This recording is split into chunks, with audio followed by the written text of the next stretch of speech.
Hello, everyone. Welcome back to ASR NCRT Decoder. I'm Silpi Singh here. I'm with the chapter Microorganism Friend and Foe, and this is the chapter of class 8. Okay, chapter number 2nd. Most probably, this chapter is included in your term 1 examination. One thing I want to discuss with you all people that reading with NCRT is very important for you. Whenever you read the NCRT, then you come to know what the things are given in a book and what you have to know about this all topics. Okay, so here I am with a specially screenshot, screen sharing, and with NCRT book. Okay, so have a look. Let it be whatever the thing is going on. First, be focused on the chapter. If you people want to get a good marks in this chapter and your term 1 examination, so be continued. Then you will come to know at the last of the chapter what you gain from this video. Okay, so the very first thing is what is microorganism. Micro organism आखिर हम बोलेंगे किसको, तो micro organism जो आपका है वो क्या है, micro it means very small, organism means life. So here the definition is given properly: the living organism around us which we normally cannot see are called microorganism. हम लोग जिनको नहीं देख सकते हैं उनको माइक्रोऑर्गेनिज्म बोलते हैं या माइक्रोब्स बोलते हैं. नहीं देख सकते तो हमें कैसे पता कि ये ऑर्गेनिज्म है, ये इसलिए है क्योंकि ये माइक्रोस्कोप से देखे जा सकते हैं. माइक्रोस्कोप क्या होता है, एक ऐसा इंस्ट्रूमेंट होता है जिसके थ्रू हम लोग किसी भी स्मॉल से स्मॉलेस्ट ऑब्जेक्ट को बड़ी आसानी से देख पाएंगे. ठीक है.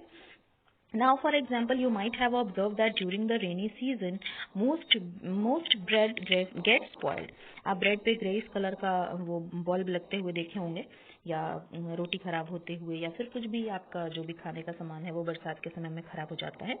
तो अगर आप उसको मैग्नीफाइंग ग्लास से देखेंगे तो आपको ये माइक्रो ऑर्गेनिज्म दिख जाएंगे, है ना. Okay, so now come here.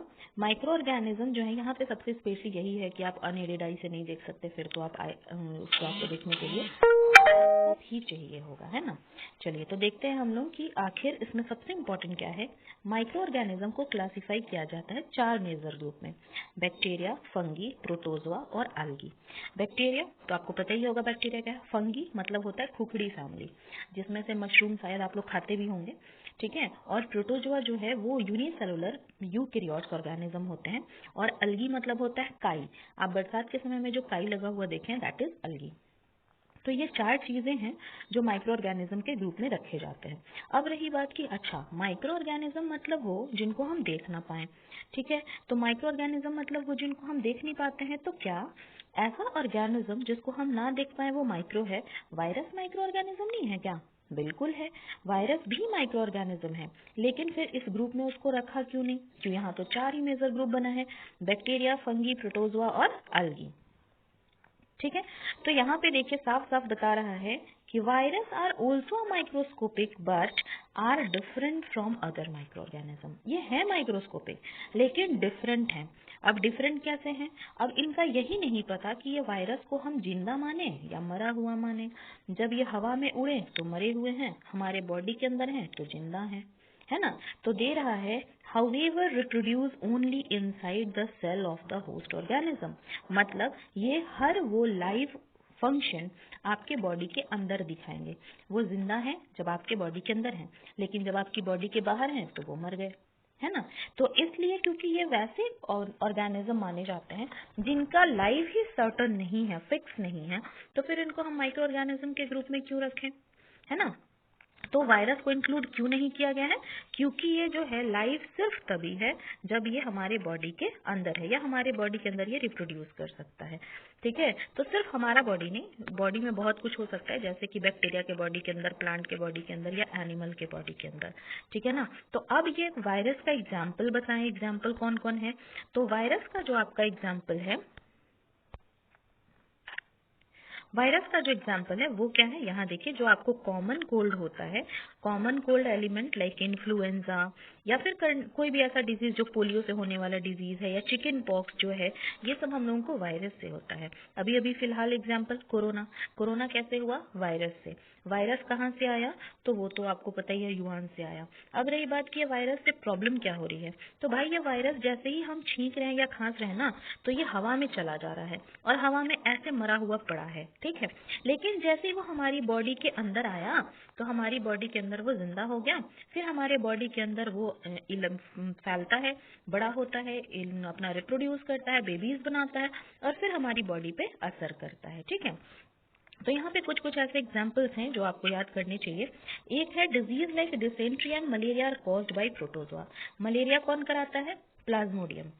और प्रोटोजोआ से होने वाली बीमारी का नाम है मलेरिया और डिसेंट्री, मतलब प्लाज्मोडियम क्या है? प्रोटोजोआ। ठीक है। तो कह रहा है disease like polio chicken pox virus से होगा, disease like dysentery malaria protozoa से होगा। अब दूसरा बोलता है टाइफाइड एंड ट्यूबरकुलोसिस ये बैक्टीरिया से होने वाले डिजीजेस हैं। ठीक है। तो यह तीनों जगह को, तीनों चीजों को नोट कर लीजिएगा। वायरस इज इक्वल टू करके करेंगे common cold, polio, chicken pox, और फिर प्रोटोजोआ, प्रोटोजोआ से होने वाली बीमारी डिसेंट्री और मलेरिया, और अगर बैक्टीरिया से पूछे तो टाइफाइड और ट्यूबरकुलोसिस। ठीक है। चलिए, तो अब हम लोग आगे देखते हैं। यहाँ पे कुछ कुछ पिक्चर्स हैं, है ना। देखिए कुछ पिक्चर्स हैं, यहाँ पे बैक्टीरिया के पिक्चर्स हैं। ये जो आपका बैक्टीरिया है ये बहुत ज्यादा जूम किया हुआ है, तब आपको ऐसा दिख रहा है, अदरवाइज ये तो बहुत ही छोटा दिखता है। ठीक है। पानी में पाए जाने वाला भी होता है और हवा में भी होता है, मिट्टी में भी। इसको कॉस्मोपॉलिटॉन बोलते हैं। कॉस्मोपॉलिटॉन मतलब सर्वव्यापी, हर जगह पाए जाने वाला। ठीक है। अब देखिए नेक्स्ट इज अल्गी। ये है क्लमाडोमोनास और स्पाइरोगिरा। क्लमाडोमोनास और स्पाइरोगिरा ये क्या है? अल्गी है, मतलब काई है। काई में स्पाइरोगिरा जो है इसका वो होता है, यूज किया जाता है खाने में। कौन करता है? तो हमारे जो एस्ट्रोनॉट्स होते हैं वो जाते हैं स्पेस में। रही बात कि आप अगर मान लो कोई खाना खाते हो या फिर आप चावल दाल सब्जी जो भी फ्रीज में ना रखो तो आपका खाना स्पॉइल हो जाए। क्यों? क्योंकि फिर बाहर का टेम्परेचर बहुत ज्यादा हाई है। अब आप सोचो कि वो जो स्पेस में जा रहे हैं जो भी लोग, वो आपके ट्रोपोस्फेयर, स्ट्रेटोस्फेयर से ऊपर हो करके थर्मोस्फेयर तक जा रहे हैं। तो भाई जब उतनी टेम्परेचर पर वो राइज कर रहे हैं, ऑब्वियस सी बात है कि वहां तक तो माइक्रो ऑर्गेनिज्म का अटैक होगा ही और उनका खाना खराब हो जाएगा। और वहां पे तो बिना एयर का, बिना एटमॉस्फेयर का तो फूड होने की जरूर मतलब बात ही नहीं बनती। तो इसलिए वो लोग वहां पे ऐसा फूड रखते हैं जो वो खाएं भी, उनको एनर्जी भी मिलती रहे। ठीक है। तो ये हाईएस्ट प्रोटीन भरा हुआ होता है।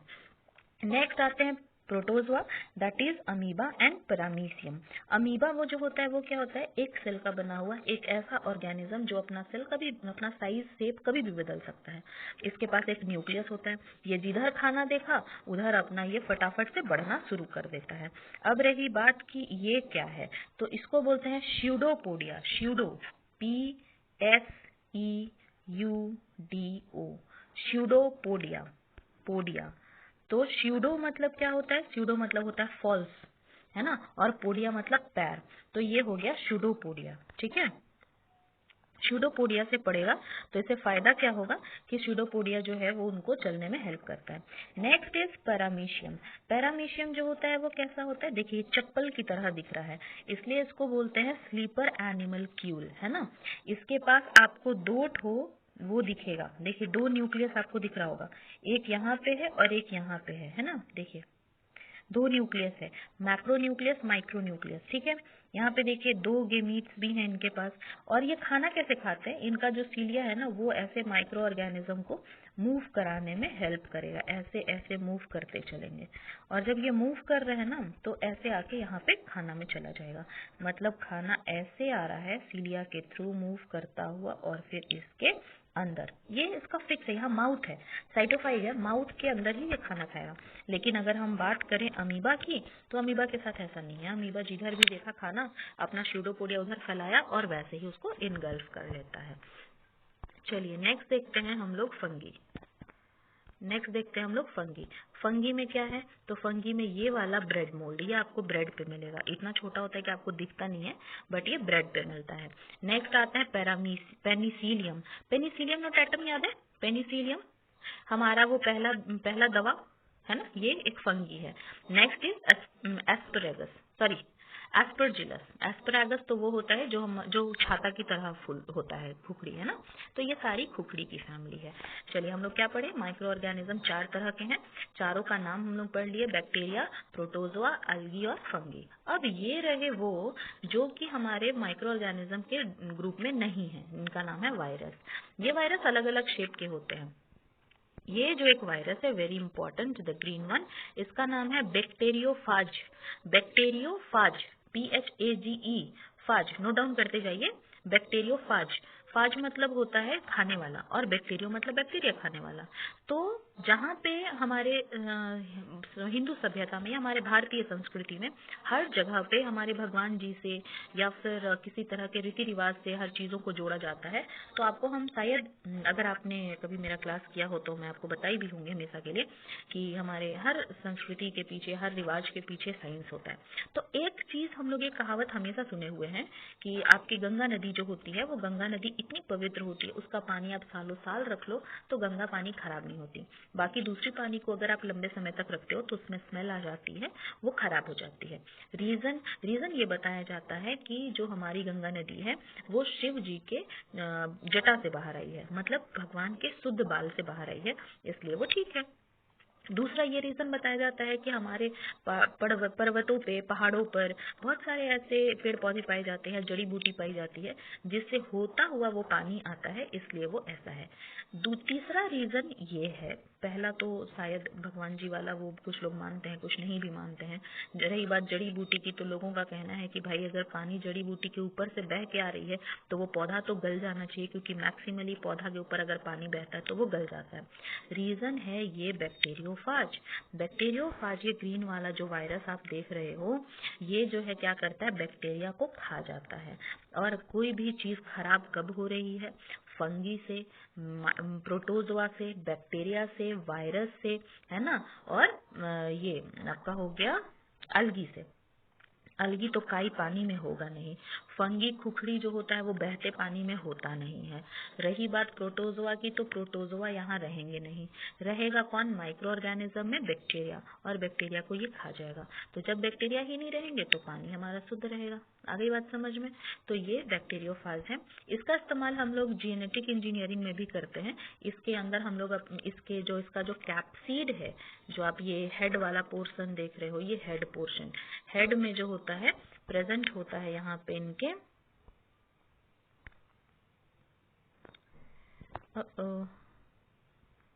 हेड में जो होता है वो प्रेजेंट होता है इनके बहुत सारा ये head,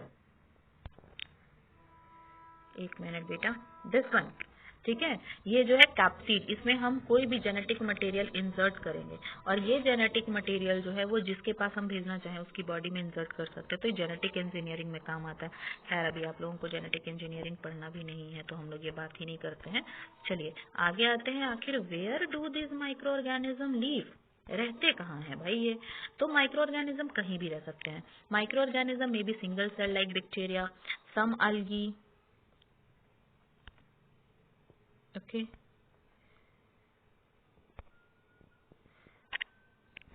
now it's good. Some algae and protozoa or multicellular such as many algae and fungi, they live in all type of environment, इसीलिए इनको कॉस्मोपॉलिटन बोला जाता है। कहाँ रह सकते हैं?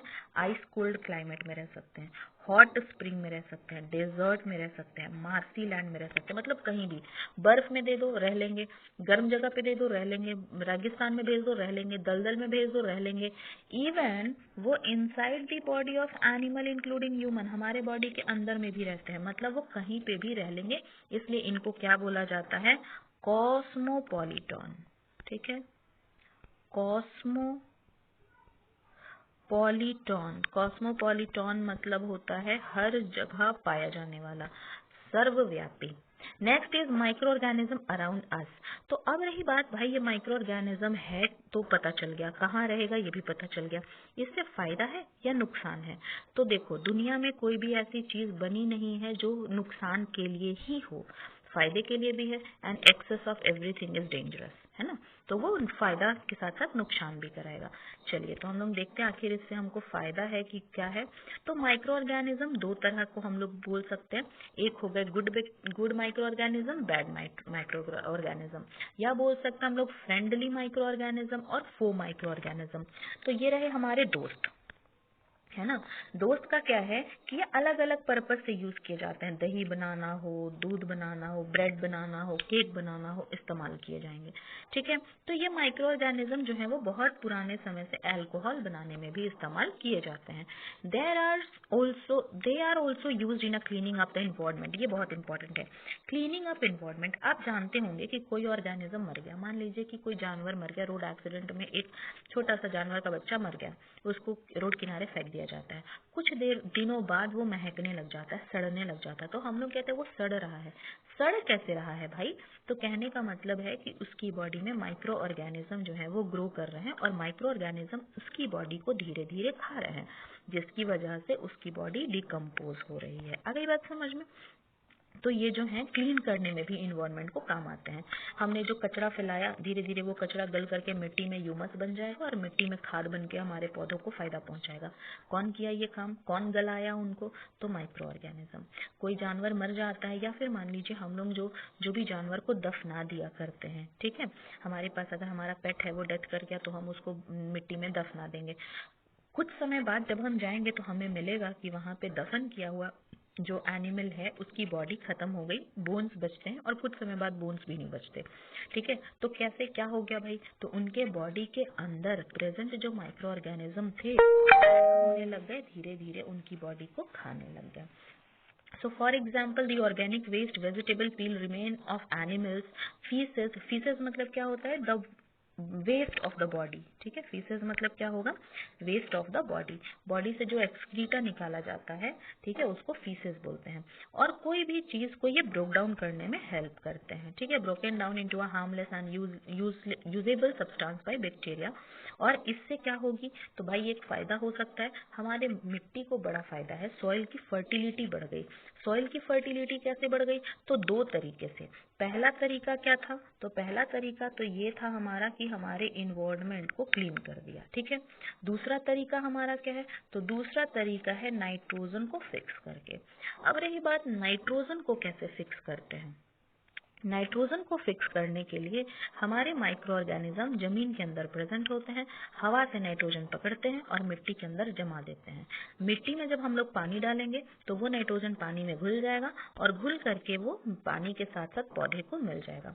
अगर इसके बारे में डिटेल जानना है तो एक शायद हम वीडियो बनाए हुए हैं इस बात पे कि माइक्रो ऑर्गेनिज्म जो है वो नाइट्रोजन फिक्स करने में कैसे हेल्प करते हैं। ठीक है, तो वो जान लीजिए। अभी आपके लिए तो इतना ज़्यादा यूजफुल भी नहीं है, लेकिन फिर भी पता होना चाहिए। और नहीं तो फिर इतना इनफ है कि नाइट्रोजन को कैसे फिक्स किया जाए। तो माइक्रो ऑर्गेनिज्म जमीन में रहेंगे, चाहे तो वो किसी पौधे के जड़ में रह सकते हैं, चाहे तो वो फ्रीली मिट्टी में रह सकते हैं। हवा में जो नाइट्रोजन है, एटमॉस्फेयर में 78% नाइट्रोजन है, इस नाइट्रोजन को वो पकड़ेंगे, मिट्टी के अंदर जमा कर देंगे और जब हम पौधे में पानी डालेंगे मिट्टी के अंदर, तो मिट्टी के साथ वो नाइट्रोजन, मिट्टी में जो प्रेजेंट था वो नाइट्रोजन, वो पानी के साथ कहाँ चला जाएगा? पौधे के अंदर। ठीक है, अब चलिए अब देखते हैं। Curd contains several microorganisms. Of these the bacterium lactobacillus. Lacto, देखिए आप दूध में पढ़े होंगे कि लैक्टोजन दूध का नाम होता है ना। तो लैक्टोबैसिलस, बैसिलस एक टाइप ऑफ बैक्टीरिया है। बैक्टीरिया की बहुत सारी वैरायटीज होती हैं। ठीक है, पहली वैरायटी जो होती है वो कैसी होती है? उसको कॉमा शेप की, एक वैरायटी जो होती है इनकी कॉमा शेप की होती है। दूसरी वैरायटी जो होती है वो स्पाइरल होती है, उसमें खूब सारे ऐसे हेयर्स होते हैं। ठीक है, और एक जो होती है वो कैसी होती है? रॉड शेप की होती है। और नेक्स्ट जो होती है वो कैसी होती है? गोली गोली सी ऐसे होती है। ठीक है, तो लैक्टोबैसिलस जो है वो ऐसा है, बैसिली शेप का है ना, मतलब कि रॉड शेप का एक माइक्रो ऑर्गेनिज्म है, बैक्टीरिया है जो हेल्प करता है। ठीक है, जो स्पाइरल है एस की तरह, इसका नाम है स्पाइरल। ठीक है, जो वो है आपका डॉट डॉट है, इस तरह से डॉट डॉट, इसको हम लोग क्या बोलेंगे? ये हो गया आपका कोकी, है ना, कोकस। और जो कॉमा शेप का है इसको बोलेंगे वीब्रियो, ये वीब्रियो। चार अलग अलग शेप के बैक्टीरिया पाए जाते हैं। तो जो लैक्टोबैसिलस है ये बैसिलस ऐसा होगा, रॉड शेप का। ठीक है, रॉड शेप का होगा। अब यहाँ पे अब बात करते हैं हम लोग कि क्या है। Bacteria are also involved in the making of cheese. यहाँ अंडरलाइन करते जाइएगा, चीज, पिकल्स। ठीक है, तो पहले हम लोग ऊपर लिख रहे थे कि दही बनाने में काम आते हैं, सॉइल की फर्टिलिटी में काम आते हैं, ब्रेड बनाने में काम आ रहे हैं, अल्कोहल बनाने में काम आ रहे हैं। उससे ज्यादा उनका क्या क्या काम है लिखते जाइए। चीज, पिकल्स, है ना, और बहुत सारा फूड आइटम। जैसे अगर मान लीजिए आप भटूरा बनाना चाह रहे हैं या आप रवा इडली बनाना चाह रहे हैं, तो इसमें आप क्या डालेंगे, इसमें आप डालेंगे ईस्ट, है ना, ईस्ट सुने होंगे। तो ईस्ट का इस्तेमाल हम लोग करते हैं और ये ईस्ट जो है यही हेल्प करता है फर्मेंटेशन में। फर्मेंटेशन मतलब क्या होता है, आपका खाना धीरे धीरे गल सड़ करके वो क्या बनाएगा, कार्बन डाइऑक्साइड। और यही रीज़न है कि ज़्यादा अगर आप डोसा खा लेते हो या ज़्यादा इडली खा लेते हो तो आपको थोड़ा हैवीनेस फील होने लग जाता है। क्यों, क्योंकि लगभग थोड़ा सा क्वांटिटी अल्कोहलिक उसमें होता है। अब आइए, ये देखिए यहाँ एक एक्टिविटी दे रहा है जिसमें पहले एक्सपेरिमेंट में थोड़ा सा मैदा है और मैदा में ईस्ट पाउडर डाल के छोड़ा हुआ है। कुछ समय बाद ये मैदा जो है वो पूरा फ्लफी हो जाता है। कैसे हो गया, क्योंकि ईस्ट पाउडर जो है वो बहुत ज़्यादा डिवाइड किया और मैदा में प्रेजेंट ग्लूकोज लेकर के ये कार्बन डाइऑक्साइड बना दिया और इसीलिए हमारा ये फूला हुआ मैदा पूरा लग रहा अंदर से हवा भरा हुआ है। जब भी हम इस मैदे से खाना बनाएंगे तो उसमें बिल्कुल खाना जो हमारा बनेगा, केक जो होगा, अगर मान लीजिए हम इसमें से केक बनाते हैं तो केक स्पॉन्जी बनेगा। भटूरा बनाते हैं तो भटूरा में भी जब आप भटूरे को खोलते हैं बीच से तो उसमें छेद छेद जैसा बना रहता है, ऐसा लगता है कि वो डॉट्स पूरा पड़ा हुआ है, तो वो क्या होता है, वहाँ पे कार्बन डाइऑक्साइड होता है।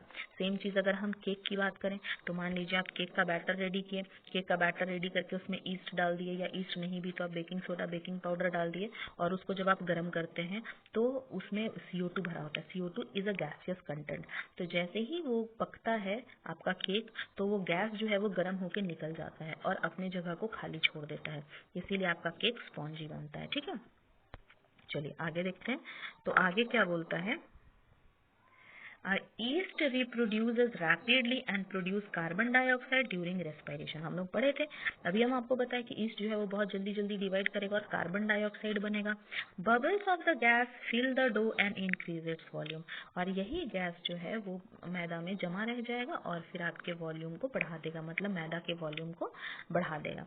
This is the basic of the use of east in a baking industry of making bread, pastries and cake. तो क्या क्या बनाने में हेल्प कर रहा है, ब्रेड, पेस्ट्रीज और केक। ठीक है, अब देखिए ये तो हमारा नॉर्मल यूज हो गया, ब्रेड बनाना है, केक बनाना है, पेस्ट्री बनाना है, अल्कोहल नॉर्मल यूज होता भी नहीं है खैर, लेकिन गांव में लोग ऐसा बनाते हैं, है ना, चावल को सड़ा गला करके, सोचो ए राम, चावल को सड़ा करके बनाया जाता है ना, वो सब बनाने में भी हेल्प करता है। दही बनाना है तो दही में भी हेल्प करता है। चलिए अब बात करते हैं हम लोग commercial use of microorganism. Microorganism are use for a large scale production of alcohol. देखिए किस किस चीज में अब ये इस्तेमाल हो रहे हैं, है ना। कमर्शियल यूज है मतलब कि बेचना खरीदना, है ना, मतलब फायदा होने, बिजनेस वाला चीज। तो देखिए बिजनेस में क्या है, production of alcohol, wine, acetic acid मतलब होता है विनेगर। आप जो चाउमीन में या फिर क्या क्या बनता है वो चिली, है ना, उसमें विनेगर डालते हो, वो भी बना होता है माइक्रो ऑर्गेनिज्म से। East is used for commercial production of alcohol and wine. For this purpose east is grown on a natural sugar present in grain like barley, wheat, rice, crust, fruit juices, etc। तो कैसे होता है, लोग बोलते हैं कि चावल में अगर ईस्ट डाल दो और उसको पैक करके छोड़ दो कुछ लंबे समय तक तो फिर वो अल्कोहल बन जाएगा। अरे यार वो सड़ जाता है, सोचो कितना गंदा, वही अल्कोहल है, एक्चुअली वही अल्कोहल है ना। तो अल्कोहल किसी भी चीज़ का बनाया जा सकता है जिसमें कि ग्लूकोज हो। ग्लूकोज मतलब कि क्या बोला जा सकता है उसको, कि आपका बार्ली है, वीट है, राइस है या फिर फ्रूट जूसेस हैं, उस सब में। चलिए एक्टिविटी 2.4 देखिए। Take 500 ml beaker filled up to 3/4 with water, dissolve 2/3 tablespoon of sugar in it and add half spoon yeast powder to the sugar solution.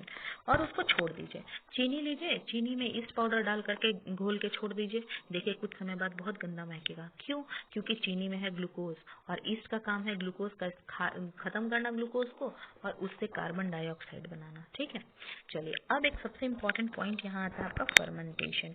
The smell of alcohol as a sugar has been converted into alcohol by yeast. ठीक है।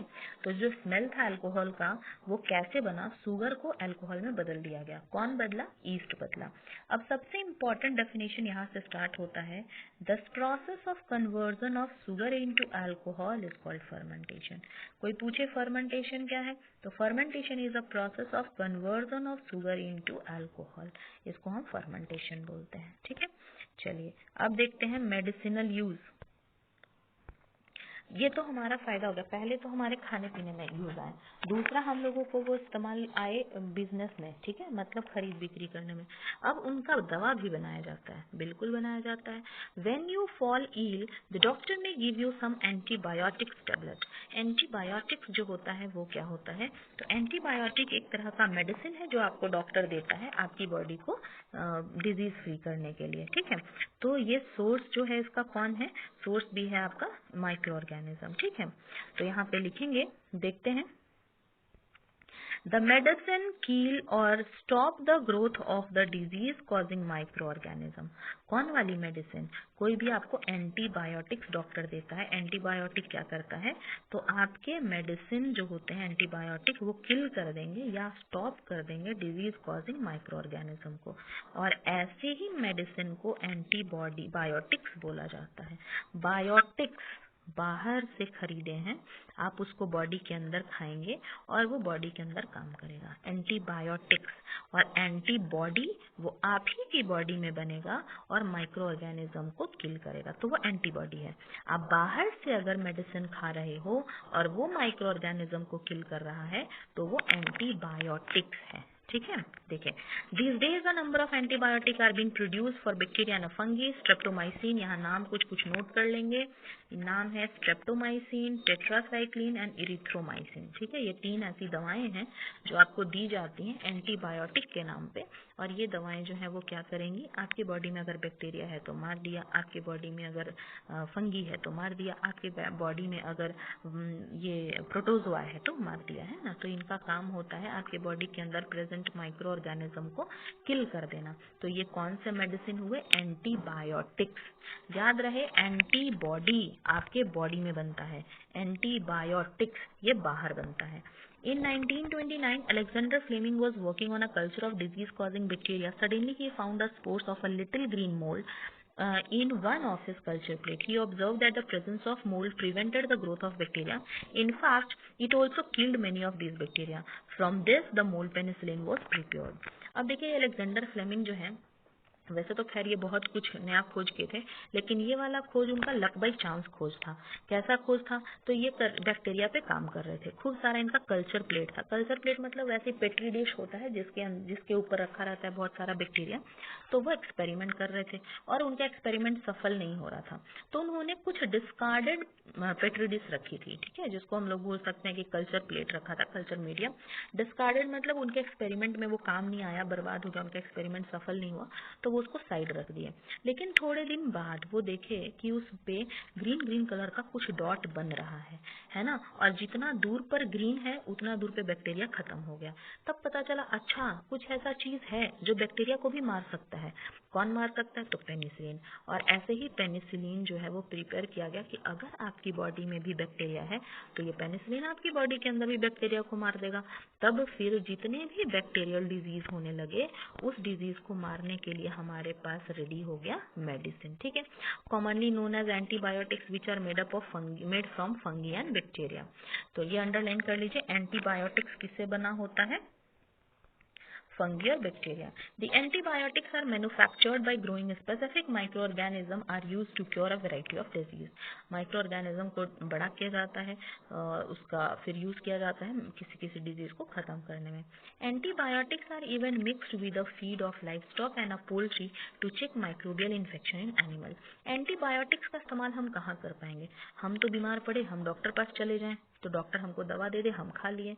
लेकिन रही बात कि अगर यही micro organism हमारे pet animal के पास है, तो मेरे पास सुंदर सा मेरा पेट है, उसके बॉडी के अंदर माइक्रो ऑर्गेनिज्म है, वो बीमार पड़ रहा है, उसको तो नहीं पता कि वो क्या है, वो हमें बता भी नहीं पाएगा कि वो क्या हो रहा है। तो इसके लिए हम क्या करेंगे, हम ये एंटीबायोटिक्स जो है वो उनकी बॉडी इंसर्ट कर देंगे। तो कैसे इंसर्ट करेंगे भाई, उनको हम खिला देंगे। ठीक है, उनको हम खिला देंगे। आगे देखते हैं। तो बोलता है the antibiotics are manufactured by growing specific microorganism. Antibiotic are even mixed with a feed of livestock. उनके खाने में मिक्स कर दिए या पोल्ट्री के खाने में मिक्स कर दिए, उनको दे दिए, उनकी बॉडी के अंदर जो भी था वो मर गया। They are also use to control many plant disease. Plant disease को भी कंट्रोल करने में वैक्सीन का इस्तेमाल एंटीबायोटिक्स का इस्तेमाल होता है। It is important to remember that antibiotics should be taken only on advice of qualified doctor. अब रही बात, ये बहुत जरूरी है, इसको एक बार देख लीजिए। आपको सिर्फ पूछा जाए कि एंटीबायोटिक्स में क्या क्या प्रिकॉशन लेना चाहिए, तो पहला प्रिकॉशन है antibiotic should be taken only on advice of qualified doctor. जब तक आपको डॉक्टर ना बोले एंटीबायोटिक्स खाने के लिए मत खाना। तो ऐसा है कि डॉक्टर को बताएंगे हम कि हमारे बॉडी के अंदर माइक्रो ऑर्गेनिज्म है। हमारे बॉडी के अंदर गुड माइक्रो ऑर्गेनिज्म भी होता है, बैड माइक्रो ऑर्गेनिज्म भी होता है। गुड माइक्रो ऑर्गेनिज्म को मारने की जरूरत नहीं है, और अगर आप बिना पूछे खा जाते हो कोई भी एंटीबायोटिक तो आपके गुड माइक्रो ऑर्गेनिज्म भी मरने लग जाएंगे और आपको प्रॉब्लम होने लग जाएगा। ठीक है। ऑल्सो यू मस्ट कम, क्या है अब दूसरी प्रॉब्लम क्या है कि आपको must complete the course prescribe by, तो कह रहा है प्रिस्क्राइब किया हुआ जो भी मेडिसिन है डॉक्टर से, उसका कंप्लीट कोर्स खाना है। सबसे बड़ी प्रॉब्लम क्या हो जाती है, डॉक्टर अगर मेडिसिन दे 5 दिन आपको खाना है, सुबह शाम मेडिसिन, आप 2 दिन खाते हो, तीसरे दिन एकदम फिट फाइन हो जाते हो, आप 2 दिन का दवा ही नहीं खाते, इसकी वजह से दिक्कत हो जाता है। ठीक है, आपको वो पूरा का पूरा कोर्स कंप्लीट करना है। अब रही बात कोर्स कंप्लीट करने वाली क्या है, देखो आपके बॉडी में जो माइक्रो ऑर्गेनिज्म है वो पूरी तरह डिस्ट्रॉय नहीं होंगे, आधे डिस्ट्रॉय रहेंगे, तो फिर वो फिर से फ्लॉरिश कर सकते हैं और आपको फिर से बीमार कर सकते हैं। इसलिए आपको पूरा का पूरा कोर्स खाना जरूरी है। ये रहा दूसरा। आपके बुक में ये क्वेश्चन होगा कि एंटीबायोटिक्स खाने से पहले आपको क्या क्या प्रिकॉशंस लेने चाहिए। तो पहला, आपको डॉक्टर बोले तभी खाना है। दूसरा, पूरा का पूरा कोर्स खाना है। If you take antibiotics when is not needed और wrong dose, it may make the drug less effective when you might need in future. ये देखो डराने वाली बात। अगर ये तो वैसे खैर अंडरलाइन करने की जरूरत नहीं है, अगर मान लो कि तुम खा लिए है ना, जिस समय नहीं जरूरत उस समय भी खा लिए, रॉन्ग डोज में खा लिए, या तो फिर जब जरूरत नहीं थी तभी भी खा लिए, तो जब पड़ेगी जरूरत ना तो ये काम भी ना करेगा। इससे अच्छा इसको मत ही खाओ, जब जरूरत पड़े तब तक काम तो करे कम से कम। ठीक है। और दूसरी चीज ये भी है कि देखो यहाँ लिख रहा है कि एंटीबायोटिक्स अगर अननेसेसरली लिया जाए तो हमारे बॉडी में प्रेजेंट बेनिफिशियल बैक्टीरिया को भी वो मार देगा, इसलिए हम लोगों को कभी भी नहीं लेना चाहिए। ठीक है। एक और बात, antibiotics however are not effective against cold flu and these caused by viruses. मतलब एंटीबायोटिक आपके बॉडी में तभी काम करेगा जब आपकी बॉडी में फंगी हो, आपके बॉडी में बैक्टीरिया हो, या आपके बॉडी में प्रोटोजोआ हो, या फिर आपकी बॉडी में algae हो। अगर वायरस है तो उसका कोई काम नहीं है। क्यों काम नहीं है भाई, तो इसलिए क्योंकि वायरस पे ये इफेक्टिव नहीं होता है। ठीक है। चलिए नेक्स्ट देखते हैं हम वैक्सीन। एक मिनट, let me see how many pages are there more left. अच्छा, so it is like this na, lots of things are here but I'm not going to record that much longer video. I'm going to give you a break. So हम लोग ऐसा करते हैं, good micro organism पढ़ लेते हैं, bad micro organism अगले video में पढ़ेंगे। चलिए, तो वैक्सीन क्या है, वैक्सीन के बारे में हम लोग पढ़ रहे हैं कि हमारा जो वैक्सीन है वो होता है when a disease carrying microbes enter in our body produce antibodies. देखिए साफ साफ हम बताए थे ना, अगर ये माइक्रो ऑर्गेनिज्म हमारे बॉडी में है तो हमारी बॉडी बनाती है एंटीबॉडी, और उससे क्या होता है, इन्वेडर्स होते हैं। इन्वेडर्स मतलब जो हम घुसपैठ हमारे बॉडी में जो घुसे हैं उनको फाइट करके मारेगा। लेकिन अगर हमारा एंटीबॉडी स्ट्रांग नहीं है, वीक है, तब फिर हमें बाहर से एंटीबायोटिक्स की जरूरत पड़ेगी। ठीक है। इसलिए बोला जाता है कि अगर आपको 1 दिन का फीवर है तो आपको परेशान होने की जरूरत नहीं है, मेडिसिन मत खाओ, क्योंकि 1 दिन का fever that is good for you. आपका जो एंटीबॉडीज है वो बन रहा है आपकी बॉडी में, फाइट कर रहा है वो माइक्रो ऑर्गेनिज्म से, इस वजह से जो है वो बढ़ा हुआ है। ठीक है। The body also remember how to fight the microbe if it enter again. If dead and weakened microbes are introduced into a healthy body, the body fight and kill the invading bacteria by producing suitable antibodies. These antibodies remain in a body, we are protected. अब रही बात, चलो ठीक है, अगर हम example लेते हैं कोरोना का। तो कोरोना का वायरस हमारी बॉडी में था, तो कुछ लोग जिनकी बॉडी मजबूत थी, मतलब जिनका एंटीबॉडीज बॉडी में बन रहा था, अच्छा था, उनको थोड़ी मोड़ी सर्दी हुई, बुखार आया और वो ठीक हो गए, फिट एंड फाइन हो गए। बहुतों को तो कोरोना काल में सर्दी खांसी हुई भी और उनको पता भी नहीं चला कि उनको कोरोना है और वो ठीक ठाक हो गए। क्यों? क्योंकि उनकी बॉडी में एंटीबॉडीज बन रही थी जो बाहर से आए हुए वायरस को मार दे रही थी। लेकिन कुछ लोग ऐसे भी हैं जो बीमार पड़ने लगे। कैसे पड़ने लगे? तो उनकी बॉडी में एंटीबॉडीज कम थी, है ना। तो अब ऐसे में क्या किया जाए? ऐसे में उनकी बॉडी में वैक्सीन डाला जाए, जो हम लोगों को वैक्सीन दिया गया। वैक्सीन क्यों दिया गया? अगर आपको वैक्सीन मिलता है तो वैक्सीन आपके बॉडी में गया, आपकी बॉडी को बोला ऐसा है कि फटाफट से एंटीबॉडी बनाओ।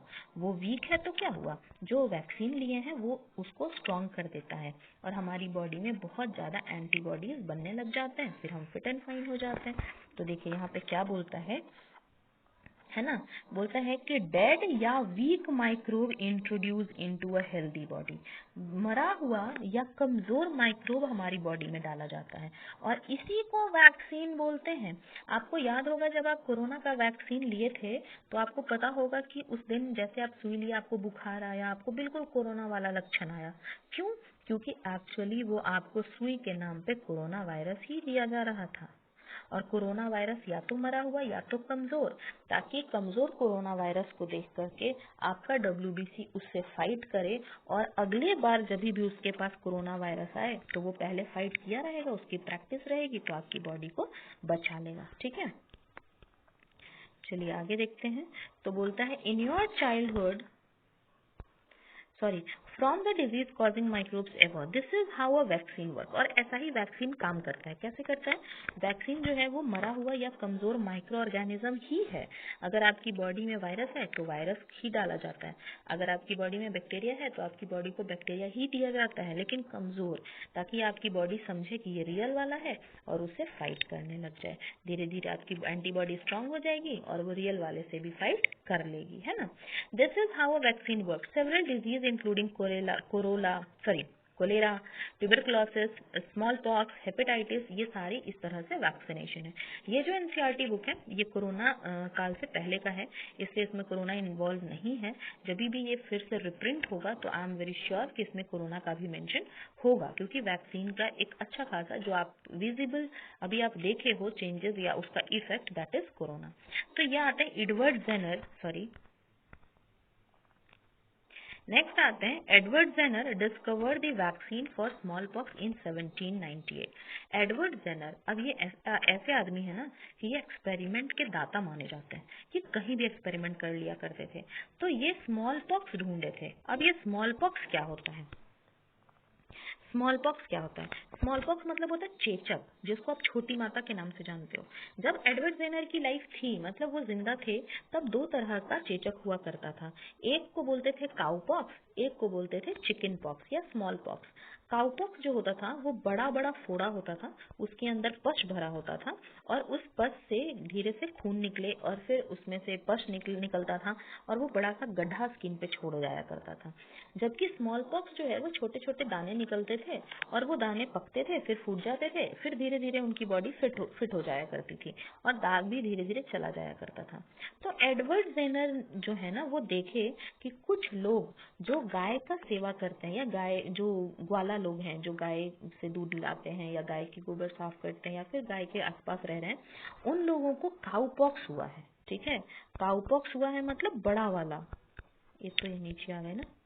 काउपॉक्स हुआ है मतलब वो वाला घाव हुआ है जिसमें कि पस भर जाता है। ठीक है, पस भर जाए और वो पस जो है वो धीरे धीरे फुंसी जो बड़ा होता है वो फिर गड्ढा छोड़ देता है। जबकि वो लोग जो गाय से दूर रहते हैं उनको स्मॉल पॉक्स होता था। तो पूछे वो जिनको भी काउपॉक्स होता है उनसे कि क्या आपको कभी स्मॉल पॉक्स हुआ है? तो नहीं, कभी नहीं। ऐसा क्या है भाई, एक बार अगर बॉडी में काउपॉक्स हो जाए तो दोबारा स्मॉल पॉक्स भी ना हो, कुछ तो बात है। तो वो क्या किए, एक ग्वालन थी जिसके बॉडी पे बड़ा बड़ा सा काउपॉक्स हुआ था, उसमें पस भरा हुआ था। वो इंजेक्शन लगा करके उसकी बॉडी से वो पस खींच लिए, है ना, खींच लिए। उनका जो बेटा है, एडवर्ड जेनर का जो बेटा है, उसको चिकन पॉक्स हो रखा था, छोटा वाला फुंसी हो रखा था और उसकी बॉडी में वो सुई दे दिए।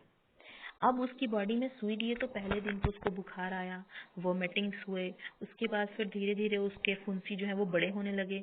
लेकिन अचानक से चिकन पॉक्स के साइज जो है वो छोटे हुए, धीरे धीरे वो गल गए और उनकी बॉडी फिट एंड फाइन हो गई। तब ये समझे, अच्छा इसका मतलब कि वो कंटेंट जो प्रेजेंट था काउपॉक्स में, अगर वही चीज बॉडी में हो तो चिकन पॉक्स नहीं होगा। और यहीं से वैक्सीन की शुरुआत होती है। ठीक है। In your childhood, you must have been given injection to protect yourself against several diseases. आपको बहुत सारे इंजेक्शंस लगे होंगे, टीका लगा होगा, जो मम्मी बचपन में बोलती है पोलियो का टीका। क्या है वो? 2 बूंद जिंदगी की।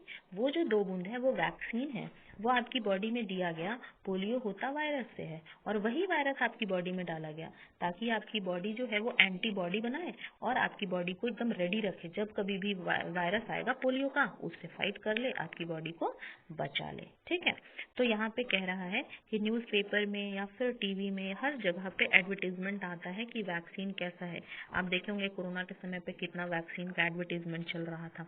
ठीक है। और ऐसा ही चिल्ड्रन को पोलियो से बचाने के लिए पल्स पोलियो प्रोग्राम चलाया जाता है, जिसमें कि पोलियो का ड्रॉप हर बच्चे को दिया जाता है। ये भी एक तरह से वैक्सीन है। Worldwide campaign against smallpox is finally led to its eradication from the most part of the world. Eradication मतलब होता है बाहर निकाल के फेंक देना। इरेडिकेशन मतलब होता है बाहर निकाल के फेंक देना।